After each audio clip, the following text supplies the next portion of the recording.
Hi everyone, welcome back to our YouTube channel. Myself Dikshita Ram से, और हम digestion chapter revise कर रहे हैं और ये डाइजेस्टिव सिस्टम का थर्ड लेक्चर है जिसमें हम देखेंगे डाइजेशन ऑफ फूड के बारे में। सेकेंड लेक्चर जो लास्ट लेक्चर था उसमें हमने देखा था ग्लैंड्स के बारे में, जिसमें हमने सलाइवरी ग्लैंड्स, लीवर और पैंक्रियाज के बारे में शॉर्ट में डिस्कस किया था। और इस लेक्चर में हम देखेंगे फूड का डाइजेशन कैसे होता है, कौन कौन सी सेल्स, एंजाइम्स, ग्लैंड्स इसमें इन्वॉल्व होती है, मैकेनिज्म क्या होता है, वो सारी बातें हम आज डिस्कस करेंगे। So let's start. सबसे पहली बात, digestion of food. Digestion of food accomplished by mechanical and chemical process. दोनों चीज़ें इंपॉर्टेंट है, मैकेनिकल एंड केमिकल दोनों भी इंपॉर्टेंट है कि दोनों चीज़ों से होगा। Buccal cavity two major function, इसमें बक्कल कैविटी के दो मेजर फंक्शन होते हैं। मैकेनिकल पोर्शन जो है यानी कि फूड को चबाना, वो पोर्शन मेनली बक्कल कैविटी में होता है। Mastication of food and facilitation of swallowing, कि फूड को मैस्टिकेट करना with the help of teeth हो गया, टंग हो गया, उसको सलाइवा के साथ मिक्स करना और उसको स्वेलोइंग के लिए फैसिलिटेट करना, ये काम हो गया बक्कल कैविटी के बारे में। Then mucus in saliva help in, जो सलाइवा के अंदर जो म्यूकस प्रेजेंट होता है वो किस चीज़ में हेल्प करता है, वो हेल्प करता है लुब्रिकेशन एंड अधेरिंग। लेकिन किसको लुब्रिकेट करना, किसको अडेयर करना, द मैस्टिकेटेड फूड पार्टिकल, जो फूड पार्टिकल चर्न हुए हैं यानी कि जिनका छोटे छोटे पार्टिकल्स में कन्वर्जन हुआ है, उसको लुब्रिकेशन प्रोवाइड करवाना एंड उसको अडेयर करके रखना इनटू बोलस। बोलस यानी कि जो हमारा खाना हम जब खाते हैं तो चबाने के बाद जो जो स्ट्रक्चर बनता है उसको बोला जाता है बोलस। कन्वर्ज इनटू फेरिंग्स, उसको फेरिंग्स के अंदर आगे ढकेलना and then into the oesophagus by swallowing और डीग्लूटिनेशन, एंड देन इसोफेगस के अंदर उसको भेजना। और जो निगलने का जो प्रोसेस होता है उसको बोला जाता है स्वेलोइंग, या फिर उसके लिए और एक वर्ड होता है deglutition. Bolus further passes down through the oesophagus by successive wave of muscular contraction. Then oesophagus में बहुत सारी मस्कुलर कॉन्ट्रैक्शन होंगी जिसको बोला जाता है पेरिस्टलासिस, एंड धीरे धीरे वो जो बोलस है वो नीचे नीचे जाएगा। ठीक है, उसके बाद gastro oesophageal sphincter control the passage of food into the stomach. हमने फर्स्ट लेक्चर में भी डिस्कस किया था कि इसोफेगस और स्टमक के बीच में एक स्फिंक्टर प्रेजेंट होता है जिसका नाम है गैस्ट्रो इसोफेजियल स्फिंक्टर, जो फूड को स्टमक के अंदर, इसोफेगस से जब फूड की एंट्री स्टमक में होती है तो उसको कंट्रोल करने का काम करता है। Chemical process of digestion is initiated in the oral cavity, जो केमिकल प्रोसेस होती है डाइजेशन की वो मेनली ओरल कैविटी में ही स्टार्ट हो जाती है। क्यों? क्योंकि वहाँ पे प्रेजेंट होता है सलाइवा, और सलाइवा में क्या क्या प्रेजेंट होता है, सलाइवा में प्रेजेंट होते हैं डिफरेंट इलेक्ट्रोलाइट्स जैसे कि Na+, K+, Cl-, bicarbonate ions, ये सारी चीज़ें हो गई इलेक्ट्रोलाइट्स। देन लाइसोजाइम यानी कि एंजाइम भी प्रेजेंट, लाइसोजाइम जो कि एंटीबैक्टीरियल एक्टिविटी शो करता है वो भी प्रेजेंट होता है, एंड एंजाइम भी प्रेजेंट होता है जिसका नाम है सलाइवरी अमाइलेज। और सलाइवरी अमाइलेज का और दो अलग अलग नाम है, टाइलिन भी बोला जाता है सलाइवरी अमाइलेज को, एंड अल्फा अमाइलेज भी बोला जाता है। अब सलाइवरी अमाइलेज का काम क्या है? Hydrolytic action of carbohydrate splitting enzyme. Amylase यानी कि कार्बोहाइड्रेट को स्प्लिट करने का हाइड्रोलाइटिक एक्शन, तोड़ने का काम करेगा। कौन करेगा? Salivary amylase. सपोज अगर स्टार्च है तो स्टार्च में कौन काम करेगा, स्टार्च के ऊपर कौन काम करेगा? Salivary amylase. At what pH? 6.8 pH में काम किया और स्टार्च को तोड़ दिया माल्टोज में, जो कि होता है एक डाइसैकेराइड। ठीक है, उसके बाद 30% of the starch is hydrolyse lysozyme. हाँ, 30% ऑफ द स्टार्च यहाँ पे हाइड्रोलाइज हो जाएगा। देन लाइसोजाइम की बात करें तो लाइसोजाइम मैंने बताया कि एक एंटीबैक्टीरियल एजेंट होता है जो कि इन्फेक्शन को प्रिवेंट करने का काम करता है। Then mucosa of the stomach has gastric gland. अब जो गैस्ट्रिक ग्लैंड है, उस जो म्यूकोसा ऑफ स्टमक है, जो स्टमक की जो म्यूकोसा लेयर है उसमें प्रेजेंट होंगे gastric gland. Mainly gastric glands में 3 टाइप की सेल्स प्रेजेंट होती है। ठीक है, तो first one is the mucus neck cell, एक होंगी mucus neck cell, then peptic और chief cell, and then parietal and oxyntic cell. तो म्यूकस नेक सेल का दूसरा नाम होता है गोबलेट सेल, इसको गोबलेट सेल भी बोला जाता है, और ये सिक्रीट करती है म्यूकस। ठीक है, उसके बाद सेकेंड है पेप्टिक सेल, जिसको और दूसरा नाम है चीफ सेल, और इसको बोला जाता है जाइमोजन सेल। तीनों एक ही सेल के नाम है, पेप्टिक सेल और चीफ सेल और जाइमोजन सेल, जो कि सिक्रीट करती है एक प्रो एंजाइम पेप्सिनोजन। ठीक है, वो सिक्रीट करेंगी एक प्रो एंजाइम पेप्सिनोजन, और जब पेप्सिनोजन के ऊपर HCl आता है तब पेप्सिनोजन का कन्वर्जन पेप्सिन में कन्वर्ट हो जाता है। जहाँ पे भी आपको प्रो एंजाइम यानी कि ऐसा नाम दिखे प्रो एंजाइम, यानी कि वो इनएक्टिव फॉर्म है उस एंजाइम का, तो उसके ऊपर कोई एंजाइम को काम करना पड़ेगा ताकि वो उसको एक्टिव फॉर्म में कन्वर्ट कर सके। जैसे कि पेप्सिनोजन इनएक्टिव फॉर्म है, उसके ऊपर HCl आया तो उसको कन्वर्ट कर दिया पेप्सिन के अंदर, जो कि एक्टिव फॉर्म होता है। उसके बाद third one is the parietal और ऑक्जेंटिक सेल, जो कि सिक्रीट करती है HCl को और इंट्रिंसिक फैक्टर को, जो कि इसेंशियल होता है विटामिन B12 के अब्जॉर्प्शन में। ठीक है, और विटामिन B12 का और एक दूसरा नाम क्या होता है, साइनोकोबैलामाइन। ठीक है, तो ये तो हो गया कि गैस्ट्रिक ग्लैंड में जो 3 प्रकार की जो सेल्स प्रेजेंट होती है, म्यूकस नेक सेल, पेप्टिक और चीफ और जाइमोजन सेल्स एंड पैराइटल और ऑक्जेंटिक सेल्स के बारे में। उसके बाद next point, stomach store food for 4 to 5 hour. Stomach में कितनी देर तक फूड स्टोर होता है, 4 to 5 आवर्स, फिर उसके बाद हमें फिर से भूख लग जाती है। उसके बाद food mixes thoroughly with the acidic gastric juice, जो फूड होता है वो थरोली गैस्ट्रिक जूस में मिक्स होता है जो कि एसिडिक होता है। ठीक है, एसिडिक होता है gastric juice stomach by the churning movement of the muscular wall. फिर जो बनेगी वो चीज़ जो चर्न करने के बाद उसको बोलेंगे काइम। तो काइम में क्या क्या होगा, फूड होगा और एसिड होगा। सबसे पहले बोलस था, देन बना काइम, काइम में क्या क्या होगा, फूड होगा और एसिड होगा।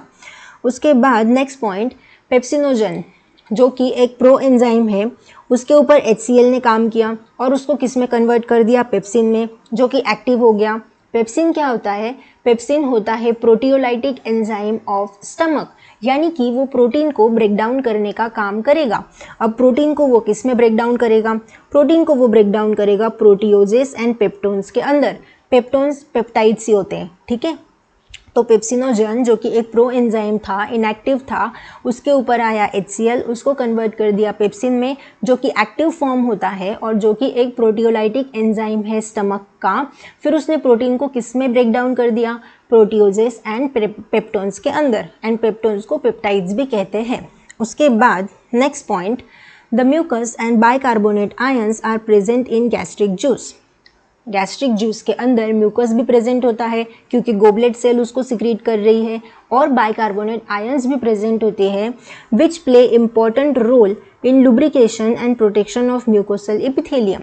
लुब्रिकेशन में हेल्प करेंगे और म्यूकोसल इपिथेलियम को प्रोटेक्ट करने का भी काम करेंगे। लेकिन किससे प्रोटेक्ट करना है, excoriation by highly concentrated HCl। हमारे स्टमक में बहुत मात्रा में HCl प्रेजेंट होता है, तो हमें सवाल आता है ऐसे कि अगर हमारे स्टमक में HCl प्रेजेंट है तो HCl तो बहुत एसिडिक होता है, तो फिर वो हमारे स्टमक के लिए हार्मफुल क्यों नहीं होता। क्योंकि म्यूकस जो सिक्रीट हो रहा है ना गोबलेट सेल से, वो हमारी म्यूकोसल इपिथेलियल को लुब्रिकेशन प्रोवाइड करवाता है, उसको प्रोटेक्शन प्रोवाइड करवाता है। तो HCl भी कुछ नहीं बिगाड़ पाता भाई स्टमक की लाइनिंग का। प्रोवाइड ऑप्टिमल फॉर पेप्सिन, और पेप्सिन का एसिडिक pH होता है 1.8। ठीक है, ये तो हो गया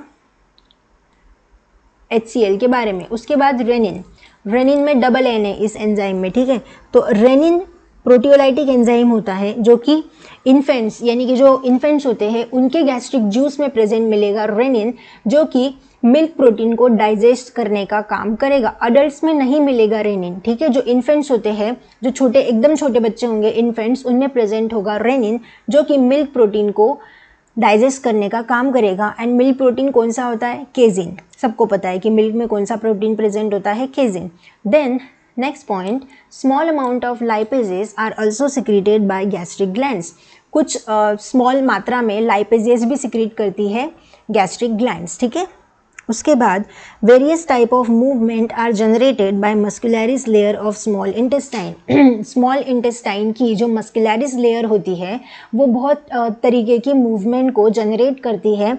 और क्यों जनरेट करती है, help in through out mixing of the food, ताकि फूड का अच्छे से मिक्सिंग हो सके with various secretion in the intestine, की इंटेस्टाइन के अंदर जितने भी सिक्रीशंस है उनके साथ फूड का अच्छी तरीके से मिक्सिंग हो सके, and thereby facilitate the digestion, और डाइजेशन भी अच्छी तरीके से हो सके। ठीक है, उसके बाद इसलिए होती है movements. Then next point, 3 secretions release into small intestine. Small intestine में कौन कौन सी सिक्रीशंस रिलीज होती है? तो स्मॉल इंटेस्टाइन में आता है बाइल, ठीक है, बाइल आएगा, देन पैनक्रियाटिक जूस भी आएगा स्मॉल इंटेस्टाइन में, एंड इंटेस्टाइनल जूस भी आएगा जिसका नाम होता है सक्कस एंटेरिकस। इंटेस्टाइनल जूस का दूसरा नाम होता है सक्कस एंटेरिकस। बाइल आएगा, पैनक्रियाटिक जूस आएगा एंड इंटेस्टाइनल जूस आएगा किसके अंदर? स्मॉल इंटेस्टाइन के अंदर। तो ये तीनों सिक्रीशंस होती है स्मॉल इंटेस्टाइन के अंदर। जो बाइल और पैनक्रियाटिक जूस होंगे वो रिलीज होंगे हेपेटो पैनक्रियाटिक डक्ट के अंदर। हमने लिवर की सारी डक्ट्स के बारे में बहुत अच्छे से पढ़ा है लास्ट लेक्चर में। अगर आपको थोड़ी बहुत भी कंफ्यूजन है तो एक बार जाके उसे और अच्छे से देखो, आपको समझ में आ जाएगा। तो बाइल और पैनक्रियाटिक जूस कौन रिलीज करेंगे? Hepato pancreatic duct. उसके बाद अगर हम पैनक्रियाटिक जूस की बात करें तो पैनक्रियाटिक जूस में कौन कौन से एंजाइम्स प्रेजेंट होते हैं, हम उसकी बात करेंगे। तो पैनक्रियाटिक जूस में प्रेजेंट होंगे कुछ इनएक्टिव एंजाइम्स जो है ट्रिप्सिनोजन, कीमोट्रिप्सिनोजन, प्रोकार्बोक्सीपेप्टाइडेजेस। नाम इंपॉर्टेंट है तो याद रखना कि पैनक्रियाटिक जूस में कौन कौन से इनएक्टिव एंजाइम्स प्रेजेंट होते हैं? Trypsinogen, chymotrypsinogen and procarboxypeptidases. उसके बाद अमाइलेज भी प्रेजेंट होता है, लाइपेज भी प्रेजेंट होता है जिसको स्टियाप्सिन भी कहते हैं। देन न्यूक्लिएजेस भी प्रेजेंट होगा यानी कि डीएनएज एंड आरएनएज। तो ये प्रेजेंट होता है पैनक्रियाटिक जूस के अंदर। और इंटेस्टाइनल जूस के अंदर क्या क्या प्रेजेंट होगा? इंटेस्टाइनल जूस में प्रेजेंट होता है सुक्रेज, माल्टेज, लैक्टेज, ये प्रेजेंट होंगे इंटेस्टाइनल जूस में। देन अब देखो, मैंने आपको बताया ना कि ट्रिप्सिनोजन क्या है? इनएक्टिव एंजाइम है, तो अब उसको एक्टिव करना पड़ेगा तभी तो जाके वो फंक्शनल होगा। तो उसके ऊपर एक एंजाइम काम करता है जिसका नाम है एंटेरोकाइनेज, जिसका पीएच होता है अल्कलाइन यानी कि 7.4 बेसिक पीएच होगा। ट्रिप्सिनोजन जो कि एक इनएक्टिव एंजाइम है, इंटेस्टाइनल म्यूकोसा जो है वहाँ से एक एंजाइम सिक्रीट होगा जिसका नाम होता है एंटेरोकाइनेज। फिर वो ट्रिप्सिन को कन्वर्ट कर देता है, ट्रिप्सिनोजन को कन्वर्ट कर देगा ट्रिप्सिन में जो कि एक एक्टिव एंजाइम है। फिर ट्रिप्सिन क्या करेगा? ट्रिप्सिन एक्टिवेट करता है जो बाकी के एंजाइम्स है पैनक्रियाज में, उनको एक्टिवेट करने का काम करेगा। ठीक है, ये तो हो गया कि एंजाइम का एक्टिवेशन कैसे होता है। ठीक है, अब हम देखेंगे कि जो डिओडेनम के अंदर जो बाइल रिलीज हो रहा है, जो गॉल ब्लैडर रिलीज कर रहा है, उसके अंदर क्या क्या प्रेजेंट होता है? तो बाइल में प्रेजेंट होते हैं बाइल पिगमेंट्स जैसे कि बिलीरुबिन हो गया, बिलीवर्डिन हो गया, तो बाइल पिगमेंट्स प्रेजेंट होंगे। बिलीरुबिन का कलर होता है येलो एंड बिलीवर्डिन का कलर होता है ग्रीन। फिर कुछ बाइल सॉल्ट्स भी प्रेजेंट होते हैं, कोलेस्ट्रॉल प्रेजेंट होता है बाइल के अंदर, फॉस्फोलिपिड प्रेजेंट होता है, लेकिन कोई भी एंजाइम्स प्रेजेंट नहीं होते बाइल के अंदर। Then only emulsification of fat, no digestion of fat. ये तो मैंने लास्ट लेक्चर में भी बताया था कि बाइल का फंक्शन क्या है? फैट को इमल्सिफाई करना, फैट का डाइजेशन करना बाइल का फंक्शन नहीं है। ठीक है, उसके बाद bile help in emulsification of fat. देखो यही पॉइंट यहाँ पे लिखा है that bile help in emulsification of fat. Emulsification यानी कि जो फैट के मॉलिक्यूल है उनको स्मॉल मिसेल, जो फैट के जो छोटे छोटे मॉलिक्यूल्स होते हैं उनको मिसेल कहते हैं, तो उनमें उनका कन्वर्जन करना काम होता है बाइल का। And also activate lipase, and जो लाइपेज है उसको भी एक्टिवेट करने का काम करेगा bile. Then next point, intestinal mucosal epithelium has goblet cell. Goblet cell present होती है जो कि सिक्रीट करती है म्यूकस, हाँ पता है, 2-3 बार पढ़ लिया हमने। Then brush border cells of mucosa, जो म्यूकोसा की ब्रश बॉर्डर सेल्स होती है और जो गोबलेट सेल की जो सिक्रेशन होगी तो वो आएंगी इंटेस्टाइनल जूस जिसको बोला जाता है सक्कस एंटेरिकस भी। और इंटेस्टाइनल जूस में क्या क्या प्रेजेंट होता है? वेरियस ऑफ एंजाइम्स प्रेजेंट होते हैं जैसे कि डाइसैकेराइड हो गया, माल्टेज, सुक्रेज, लैक्टेज हो गया, डाइपेप्टाइडेजेस प्रेजेंट होते हैं, लाइपेज भी प्रेजेंट होता है, न्यूक्लियोसाइडेजेस प्रेजेंट होते हैं, अमीनोपेप्टिडेसेस प्रेजेंट होते हैं, लेकिन न्यूक्लिएजेस प्रेजेंट नहीं होते। ठीक है, न्यूक्लिएजेस प्रेजेंट नहीं होते। यहाँ पे देखो मैंने लिखा है कि न्यूक्लिएजेस प्रेजेंट नहीं होते, यहाँ पे मैंने उसको क्रॉस किया है। उसके बाद from pancreas mucus and bicarbonate आएंगे। क्या करेंगे? Protect intestinal mucosa from acid. Intestinal mucosa को एसिड से प्रोटेक्ट करने का काम करेंगे। And provide an alkaline medium, and alkaline medium भी प्रोवाइड करने का काम करेंगे फॉर एंजाइमेटिक एक्टिविटीज। ठीक है, तो ये काम हो गया म्यूकस एंड बाइकार्बोनेट आयन का। देन सब म्यूकोसल ग्लैंड, ब्रूनर्स ग्लैंड होती है, ये भी हमने देखा था। देन अब हम देखेंगे कि इनका डाइजेशन कैसे होगा। तो देखो, protein, proteoses and peptones. Peptones क्या होते हैं? जो पार्शली हाइड्रोलाइज प्रोटीन होते हैं उनको बोला जाता है पेप्टोन। तो जो ये तीनों चीजें हैं, प्रोटीन, प्रोटीएजेस एंड पेप्टोन, ये काइम के अंदर प्रेजेंट है। काइम क्या बोला था मैंने आपको? स्टमक में जो प्रेजेंट होगा, यानी कि food plus acid is equal to chyme. तो काइम के अंदर ये तीनों प्रेजेंट होंगे, ये इंटेस्टाइन तक पहुंचेंगे, acted upon by the proteolytic enzyme of pancreatic juice. Pancreatic juice के प्रोटियोलाइटिक एंजाइम पे एक्ट करेंगे और प्रोटीन, पेप्टोन एंड प्रोटीएजेस, इनके ऊपर ये एंजाइम काम करेंगे, जिनका नाम है ट्रिप्सिन या फिर कीमोट्रिप्सिन या फिर कार्बोक्सीपेप्टाइडेसेस। और ये इनको तोड़ के किस में कन्वर्ट करेंगे? डाइपेप्टाइड्स में कन्वर्ट करने का काम करेंगे। ठीक है, तो जो पैनक्रियाटिक जूस में जो प्रोटियोलाइटिक एंजाइम्स प्रेजेंट थे, जिनका नाम है ट्रिप्सिन, कीमोट्रिप्सिन, कार्बोक्सीपेप्टाइडेसेस, ये प्रोटीन, पेप्टोन्स, प्रोटीएजेस पे काम करके उनको किस में ब्रेक डाउन करेंगे? डाइपेप्टाइड्स में ब्रेक डाउन करेंगे। Then next point is the carbohydrate in chyme. जो काइम के अंदर जो कार्बोहाइड्रेट प्रेजेंट है उसको हाइड्रोलाइज करने का कौन काम करेगा? Pancreatic amylase. तो देखो, पॉलीसेकेराइड यानी कि स्टार्च, स्टार्च क्या होता है? पॉलीसेकेराइड, उसके ऊपर आया अमाइलेज और उसने स्टार्च को ब्रेक डाउन कर दिया डाइसेकेराइड के अंदर। Then fats are broken down by lipase. Fat का ब्रेक डाउन कौन करेगा? Lipase, with the help of bile. ठीक है, उसके बाद फैट जिसके ऊपर लाइपेज आया उसको कन्वर्ट किया डाइग्लिसराइड में, डाइग्लिसराइड फर्दर टूटा एंड कन्वर्ट हुआ मोनोग्लिसराइड्स के अंदर। देन न्यूक्लिएजेस, न्यूक्लिएजेस होते हैं पैनक्रियाटिक जूस में प्रेजेंट, जो कि काम करेंगे न्यूक्लिक एसिड के ऊपर। तो न्यूक्लिक एसिड पे आया न्यूक्लिएजेस, जिसको उसने कन्वर्ट कर दिया न्यूक्लियोटाइड्स में, एंड न्यूक्लियोटाइड्स फर्दर कन्वर्ट हो गए न्यूक्लियोसाइड्स के अंदर। Then next point, the enzyme in succus entericus, यानी कि जो इंटेस्टाइनल जूस है उसके अंदर जो भी एंजाइम्स प्रेजेंट है वो act on and product of the above reaction. ये जो मैंने अभी जितनी भी रिएक्शन हमने देखी उनका जो एंड प्रोडक्ट है उस पर काम करेंगे to form the respective simple absorbable form, ताकि जो हमारी बॉडी जो अब्जॉर्बेबल फॉर्म है उसको, मतलब वो ज़रूरी है, ठीक है, अब्जॉर्बेबल फॉर्म को बनाने का काम करेंगे। These steps occur very close to the mucosal epithelium of intestine, और इंटेस्टाइन के म्यूकोसल इपिथेलियम के बहुत ही पास ये प्रोसेस होती है। तो देखो, डाइपेप्टाइड्स है, डाइपेप्टाइड्स पे किसने काम किया?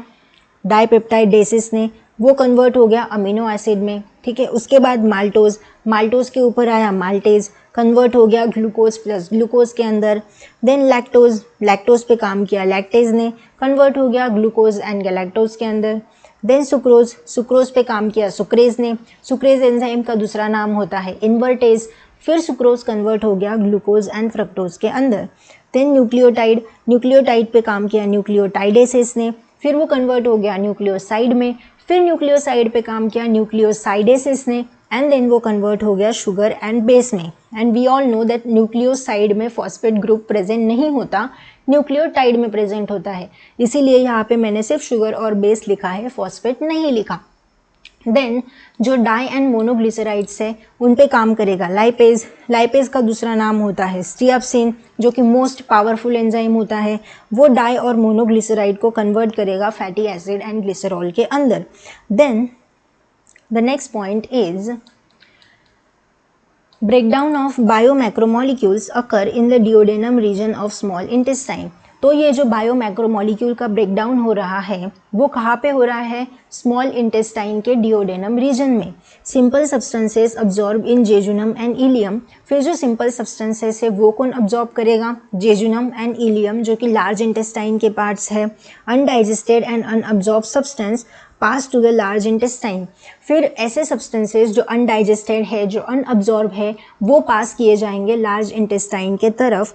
No significant digestive activity occurs here. And large intestine में ऐसी कोई सिग्निफिकेंट बहुत इंपॉर्टेंट डाइजेस्टिव एक्टिविटी नहीं होती, बल्कि क्या क्या होता है लार्ज इंटेस्टाइन में कि अगर कुछ वाटर, मिनरल या फिर कुछ ड्रग्स बच गए हैं तो उनको रीअब्जॉर्ब करने का काम करेगा लार्ज इंटेस्टाइन। देन म्यूकस को भी सिक्रीट करता है ताकि वो जो कि वेस्ट और अनडाइजेस्टेड जो पार्टिकल्स हैं उनको वो अडेयर कर सके, चिपका के रख सके, and lubricating it for then easy passage. ठीक है, और लुब्रिकेशन भी प्रोवाइड करने का काम करेगा। Undigested and unabsorb surfaces called faeces. Faeces enter into the caecum and then caecum through ileocaecal valve, वहाँ पे प्रेजेंट होती है इलियोसिकल वॉल्व जो कि फीकल यानी कि जो कि वेस्ट मटेरियल है उसका बैक फ्लो को वो प्रिवेंट कर सके, इसीलिए प्रेजेंट होती है इलियोसिकल वॉल्व। एंड देन जो कि वेस्ट प्रोडक्ट है वो टेम्पररीली रेक्टम में मतलब स्टोर होगा। एंड देन फाइनली जब भी सिग्नल आएगा तब टिल डिफिकेशन यानी कि एनस से जब वेस्ट प्रोडक्ट बाहर निकलेगा तब तक उसके पहले रेक्टम में वो जो टेम्पररीली स्टोर होगा, ठीक है, वेस्ट प्रोडक्ट यानी कि faecal matter. Next point is the activities of GIT. Activities of the GIT, तो किस तरीके से होती है एक्टिविटीज़ ऑफ जीआईटी, कैसे पता चलता है हमारी गैस्ट्रो इंटेस्टाइनल ट्रैक्ट को कि कब फूड को बाहर निकालना है, कब निकालना है, कुछ तो सिग्नल आता होगा ना। तो under neural and hormonal control, तो ये सारी चीज़ें होती है न्यूरल एंड हार्मोनल कंट्रोल के under for proper coordination of different parts, ताकि डिफरेंट पार्ट्स का प्रॉपरली कोऑर्डिनेशन हो सके। एंड साइट, स्मेल और the presence of food in the oral cavity. अगर हमने कोई हमारा फेवरेट फूड देखा या फिर उसकी स्मेल आई या फिर हमने उसको बक्कल कैविटी में रखा तो वो स्टिमुलेट करेगा सिक्रीशन ऑफ सलाइवा। अपने आप ही लार टपकने लगती है भाई, तो सिक्रीशन ऑफ सलाइवा होगा। उसके बाद क्या होगा, gastric and intestinal secretion are also stimulated by neural signal. फिर जो कि गैस्ट्रिक इंटेस्टाइनल सिक्रीशंस होंगे उसको भी स्टिमुलेट करने का काम कौन करेगा, न्यूरल सिग्नल करेंगे।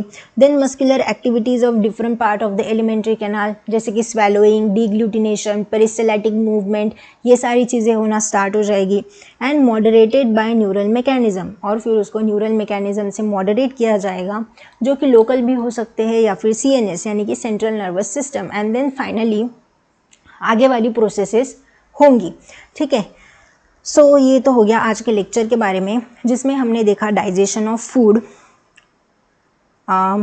ठीक है, जिसमें हमने डिफरेंट सेल्स के बारे में, हार्मोन्स के बारे में, इनएक्टिव एंजाइम्स, एक्टिव एंजाइम्स के बारे में डिस्कस किया। आई होप कि आपको ये लेक्चर समझ में आया होगा। Thank you so much for watching. Keep achieving, keep learning, keep exploring. मिलते हैं हम 4th लेक्चर में। तब तक के लिए bye bye and take care.